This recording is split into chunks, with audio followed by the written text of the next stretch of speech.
Julius Robert Oppenheimer, nascido na cidade de Nova York em 22 de abril de 1904, filho de uma família rica de imigrantes judeus alemães, foi um notável físico teórico. Ficou reconhecido como o pai da bomba atômica devido ao seu desempenho pelo sucesso do projeto Trinity. Um fato bastante curioso do seu intelecto e amor precoce por minerais aconteceu quando ele foi convidado a se tornar membro do Clube de Mineralogia de Nova York e foi convidado para dar uma palestra. Como ele se correspondia somente através de cartas com os profissionais da geologia, ele ficou meio indeciso, mas com o incentivo do seu pai, ele acabou aceitando o convite. Ao ser anunciado como palestrante, a plateia pensou que se tratava de alguma brincadeira, pois lá estava o pequeno Oppenheimer em cima de uma caixa para que pudesse ser visto. Ele fez a sua apresentação e no final foi aplaudido. Detalhe, tudo isso aconteceu quando ele tinha apenas 12 anos. Durante o tempo que esteve na Alemanha, ele publicou muitos artigos que contribuíram para a recém-desenvolvida teoria quântica. Um trabalho notável foi a aproximação de Born-Oppenheimer para funções de ondas moleculares, uma importante contribuição para a teoria molecular quântica, que ganhou muita fama no mundo científico. Em 1939, Oppenheimer já tinha conhecimento de que era possível construir uma bomba atômica, graças a dois químicos alemães, Otto Hahn e Fritz Strassmann, que haviam demonstrado que o núcleo do urânio podia ser dividido em duas ou mais partes, bombardeando o urânio com nêutrons.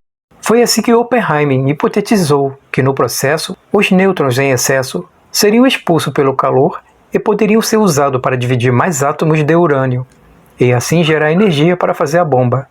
Ao mesmo tempo, uma carta assinada por Einstein e escrita por Leo Szilard foi encaminhada para o presidente Roosevelt, dando a entender de que os alemães já estavam trabalhando em uma bomba dessa.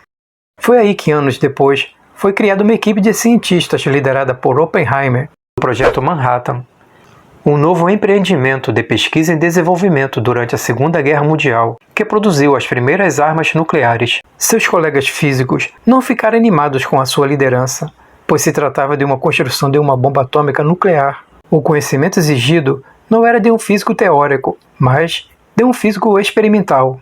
Mesmo assim, devido às falhas dos membros do comitê, ele acabou ficando com o cargo. Em março de 1943, uma comunidade foi criada com alojamentos para solteiros, casas mobiliadas para famílias, bibliotecas, hospital, escolas, entre outros. Já em 1945, a comunidade cresceu. Haviam 4.000 civis e 2.000 militares vivendo na região do laboratório, distribuídos por 300 prédios de apartamentos, 52 dormitórios e 200 trailers. O objetivo do projeto era a construção de uma arma militar prática na forma de uma bomba, cuja energia fosse liberada por uma reação em cadeia de nêutrons através de ficção nuclear. Oppenheimer defendia a ideia de uma bomba de plutônio por implosão, mas haviam empecilhos, como fabricar lentes capazes de esmagar uma esfera de plutônio do tamanho de uma toranja e esmagá-la até que ficasse do tamanho de uma bola de golfe. A bomba não poderia ser muito pesada, que impossibilitasse o seu transporte. Empecilhos superados.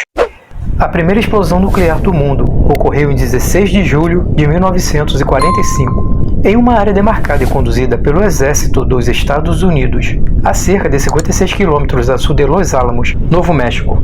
O codinome para esse teste da primeira detonação de uma arma nuclear era Trinity, que fazia parte do Projeto Manhattan, citado lá no início. A bomba foi colocada no topo de uma torre de aço de 30 metros, designada como Marco Zero. Um dispositivo de plutônio, chamado de Gadget, detonou exatamente às 5h30 da manhã, sobre o deserto do Novo México.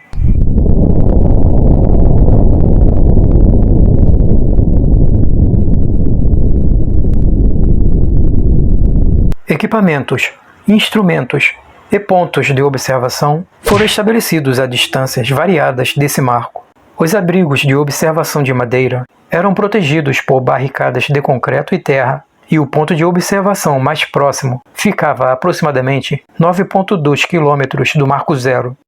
A energia liberada foi de 18,6 quilotons, vaporizando instantaneamente a torre e transformando o asfalto e a areia ao redor em vidro esverdeado.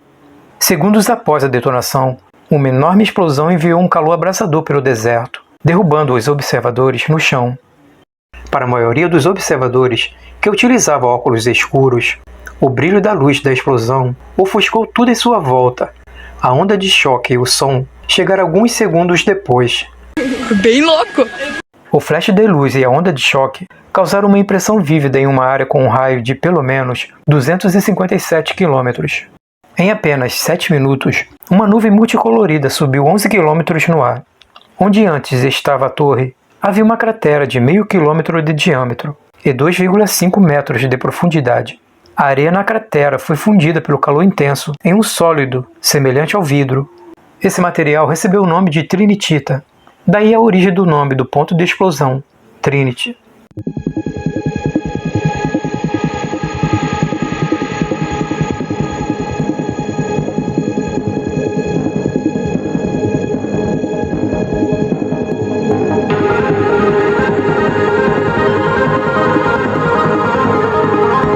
O químico Joe Richfelder disse que a noite virou dia, que a temperatura fresca virou calor e que a esfera de fogo passou de branca para amarela e depois para vermelha.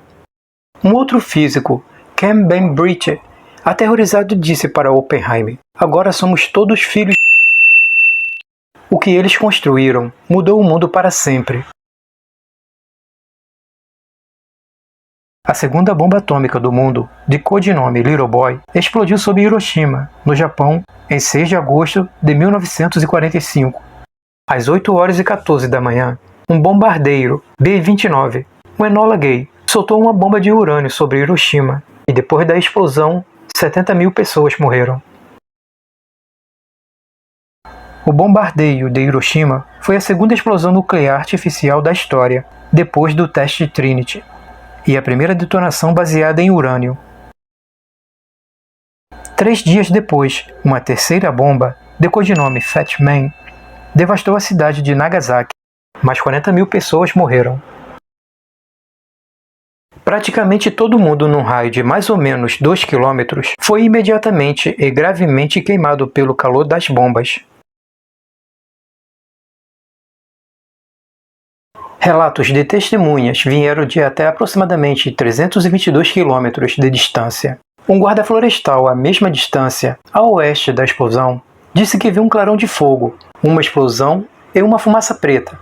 Um indivíduo ao norte disse que a explosão iluminou o céu como o sol. Um piloto da Marinha dos Estados Unidos, voando a aproximadamente 3 km perto de Albuquerque, Novo México, disse que a cabine de seu avião ficou iluminada. Foi como o sol nascendo no sul. Quando ele pediu uma explicação pelo rádio ao controle de tráfego aéreo de Albuquerque, foi-lhe dito simplesmente: "Não voe para o sul." Após o teste, a base aérea de Alamogordo emitiu um comunicado à imprensa que afirmava simplesmente: "Um depósito de munição, localizado remotamente, contendo uma quantidade considerável de explosivos e pirotecnia, explodiu, mas não houve perda de vida, ou membros de ninguém." A verdadeira causa da explosão não foi divulgada até depois do bombardeio americano de Hiroshima. O sucesso do teste Trinity significou que uma bomba atômica poderia ser usada pelos militares dos Estados Unidos e marcou o início da era atômica. O local onde foi realizado o teste agora faz parte do White Sands Missile Range e é propriedade do Departamento de Defesa. O Marco Zero é marcado por um obelisco feito de rocha de lava negra, com uma placa comemorativa anexada. Uma área ligeiramente deprimida, com várias centenas de metros de diâmetro, circunda o monumento, indicando onde a explosão varreu o solo. Apenas alguns pedaços de trinita verde permanecem em um invólucro protegido. Fora da área cercada do Marco Zero, encontra-se um jumbo, ou contêiner de aço de 214 toneladas, construído para conter o plutônio, caso os explosivos na bomba detonassem, mas não resultassem em explosão nuclear. No final das contas, o jumbo não foi usado.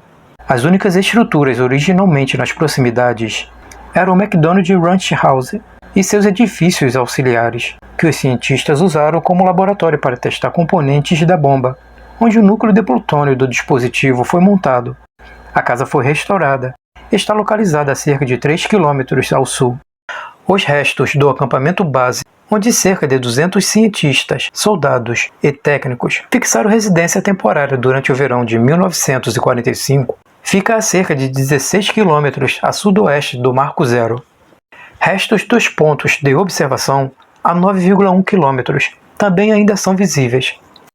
O local de teste do Trinity é atualmente aberto ao público pelo National Park Service 2 vezes por ano, e os passeios são oferecidos pelo Departamento de Defesa mediante solicitação.